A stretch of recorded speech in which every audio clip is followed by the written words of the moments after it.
Hello again, guys and girls, the Gears of War community. My name is Chrissy. You're watching another gameplay commentary by me. Now, what have I got lined up for you today? Well, this is an amazing gameplay. King of the Hill on Raven Down, and god damn, it's one of the most fun things I've done on Gears of War in a hell of a long time. Seriously, like King of the Hill, Raven Down, you can just watch the gameplay and imagine how much fun it was. Yeah, it was all Nashers out. It was just skillage everywhere. There's no room for you noobs. Anyway, so I want to completely, unlike my last commentary, but I want to go over everything to do with the Forces of Nature pack, and maybe a little bit of a mention about Guardian. But if you want to know my opinion on that, you can go and watch the previous commentary on artillery. Now, let's talk about the maps to start off with. I think it'd be a good place to start off with Raven Down, since we're watching that. Now, Raven Down, it is a very, very small map. You can see that just from watching the gameplay. I mean, seriously, like, you could probably run from one side to another in about 5 to 10 seconds. It does not take that long at all to get across it. This means that the map is very close quarters, but I love how they've put the cover system so it's just perfect enough. Well, they've put the cover around the map so it's just perfect enough for you to be able to move around and not get fucked over by those retro Lancer players, those kind of sawed-off players. If you play it smart, you play it well, then you're not going to get screwed over by those kind of players. Now, with that said, there is a little room for players to be able to sit back, Lancer a little bit, but obviously on a game mode like King of the Hill, all you have to do is wait for one of your teammates to die, and then just simply move in and let them respawn behind them. That's all that needs to be said about Raven Down. It's not that big, but it's a fantastic map. It just forces players into using Nashers mostly, and I just love that. I mean, there's nothing wrong with a Nasher shotgun. I don't see anything wrong with it. The range is perfect. I mean, some people say that the range is too long, and I don't see how you can say that. I mean, all you need is a active lance from about 5 feet away, and even if you're fucking hitting them with 4-point, you'll still be down before they will. But doesn't matter, that's not what I'm here to talk about. Now, just before I go on, quick mention of the gameplay. I am going to be cutting a hell of a lot of chunks out of this gameplay, because it was originally 18 minutes long, and you can imagine that you don't want to sit there for 18 minutes and watch me talk, or listen to me talk and watch the boring bits of the gameplay of me dying over and over. But anyway, so that is Raven Down. That's all that needs to be said. It's, in my eyes, it's pretty much a perfect map. I mean, it's pretty hard to screw up a map that's this small. I mean, all you have to do is think about the play spaces, and, you know, you don't even have to think about power weapons. There are 2 power weapons on the map. It's basically just 2 sets of grenades, one in one truck on one side and one in another truck on the other side. That's all there is. And it's just beautiful. The grenades come into play roughly on the second round more than they do in the first round, because Insin's the first round, but second round it is the actual frag nades. So you can get people out of that little king, or that little hill spot. But anyway, I am actually looking forward to seeing this played on the pro circuit, because I really think they should pick it up as a king map, because it is just so fun to watch. I don't know about you, but I just have so much fun, like, just watching people go at it on this map. But anyway, that is Raven Down. Now let's move on to artillery. If you haven't seen pictures of this map, it's a kind of dark map. It's set in a missile silo. It's a fairly awesome kind of, that was a sponge. It's a kind of yeah, it's a 3-lane map. Just trying to think about it right now. It's a 3-lane map. It has a torque bow. I think it has ink grenades, and it has quite a lot of other power weapons kind of laying around in the dark little corners of it. But the main thing about it, I like to think, is that it has got 2 one-shot sniper rifles.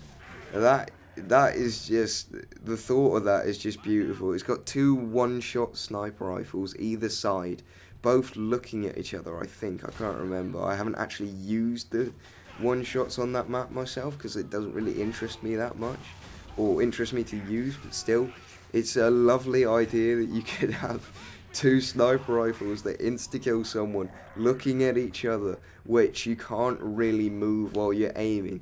So basically, whoever gets it up first instantly gets a kill because you have to charge it as well. So it's just lovely to think. It's a brilliant map. It's one of my favourites from the pack so far. Other than that, I don't think there's anything that needs to be said about it. Cove. It's a fairly small map, Cove. It has, I believe, 1 round. It has ink grenades. Both rounds it has ink grenades. 1 round it has digger and torque bow. The other round it has sniper and boom shot. Now, the funny thing about this map is it is a 3-lane rule map. So yeah, it follows the 3-lane rule.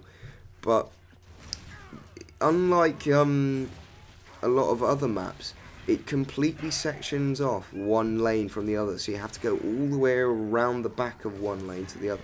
But while it sections it off, you can still aim into the other lane at the back. So if you don't know what I mean, you might have to go look at a picture or two. But there's like a boat next to a port, and then like at the end of that boat you can look into the port, but you can't actually move into the port. You have to go back into spawn or go through these little huts to get around it, and I like that. That's quite a nice aesthetic or choice or whatever, or layout choice. It makes it quite enjoyable to play, and it sections off that bit, so when someone gets a digger or gets a sniper rifle or gets a boom either side, you can still have a chance to take out that player without them being able to get close to you. But yeah, that's Cove. Let me think, what else have we got? We have Aftermath. Yeah, brilliant idea. I love the map. It's massive. You get snipers. It's basically a map that's set up to have long range sniping in it. The only problem I have with this map is, yeah, it's nice, it's big, it's also got a boom shot and a digger spawn down below and a nade spawn at the back, but the nade spawn to me is quite unimportant. But anyway, it's got snipers at the top of the map, which allow you to basically see a good 70% of the map, I reckon. It's a good 70% of the map that you can see, that you can look over. But the problem I have with it has an overpass style shake to it every 30 seconds. And this just annoys me, especially for a map where you're trying to use a precision weapon like a sniper rifle. Sorry. Like a sniper rifle. It's stupid to think that every 30 seconds, and it is every 30 seconds by the way, I'm not guessing, I've actually timed it. Or, well, it's not exactly 30 seconds, I think it might be 35 or 25, I'm not sure, but it's around that area. And it's just stupid to think that they would put that in. Every 30 seconds it shakes. You know, the amount of times I've missed a headshot on the enemy leader while playing Guardian on that map. Just because someone has sat there and gone, right, well, I'm gonna shake up the map and you're not gonna be able to hit me. But no, it's a silly thing to think. But anyway, I still like the map. It's still quite a nice map. And I think I've talked about everything but Jacinto now. Now, Jacinto is an incredibly interesting map now because they've opened up a whole bunch of ways to get around the map. So from spawn, you used to have one way out of spawn, that was up the steps, and then from those steps you used to be able to go up the top left, which you still can. So you'd still be able to go up to the nades, or you go straight forward into the power weapon area and then turn left, go down to boom shot, or go straight forward towards the torque bow sniper area. Now, it should be mentioned that the sniper has been swapped out for a digger. The torque bow is still there 1 round, and it's still pretty much the same weapons other than that. So you can still expect the same weapons other than those 2 swaps. Now, the thing is, now, you can go straight right out of spawn to go straight to the mortar, or I think that's also a faster way to get to the power weapons like torque bow and sniper. You can go straight right out of spawn or straight left out of spawn depending on where you spawn. You can go straight that way and it will take you straight to mortar. And then on the other hand, you can go straight left or straight right depending on where you are, but you go straight underneath. Now, this is interesting. You go straight underneath the kind of frag grenade. Yeah, that's what I'm thinking. Frag grenade area, and you be able to come straight out of the oh, I'm trying to think what it is. Yeah, it's one of the pistol spawns. It's the Gorgon pistol spawn, I believe. But yeah, you go straight underneath. I've got to stop saying straight. You go underneath the frag grenades and then go out of the area and come into the kind of river area, which is what I like to call it. It's got a little emulsion river.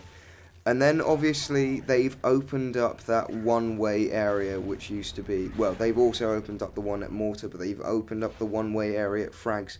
So there's now two areas, there's two ways to get into frag grenades, and camping up there is a lot harder. Now, the gameplay, I think I've got about a minute left on the gameplay. It's been a fairly sick gameplay, I think you'll agree. It's fairly crazy. But those are the 5 maps. If a quick mention of the weapon skins, I love all of the weapon skins except for one. I have unlocked Ivory and Flak. I haven't tried Flak yet. I do really love Ivory on my Lancer. But other than that, I think the only one I don't like is Vixen. And I think a lot of people are agreeing that Vixen kind of looks like it kind of looks like someone slapped a clown costume on a weapon. It doesn't really look that good to me. It's kind of, I think it's yellow and purple. So yeah, I'm not completely sure. Don't fucking quote me on that. But yeah. Just a quick mention, the weapon skins that I'm using is Ultraviolet on my shotgun and MLG on my Lancer. But yeah, those are the weapon skins. I think that's everything I need to mention. So the gameplay is pretty much coming to a close. So thank you for watching, guys, and I will catch you in the next gameplay commentary or video. Goodbye. Pulled it off. I fucking did it.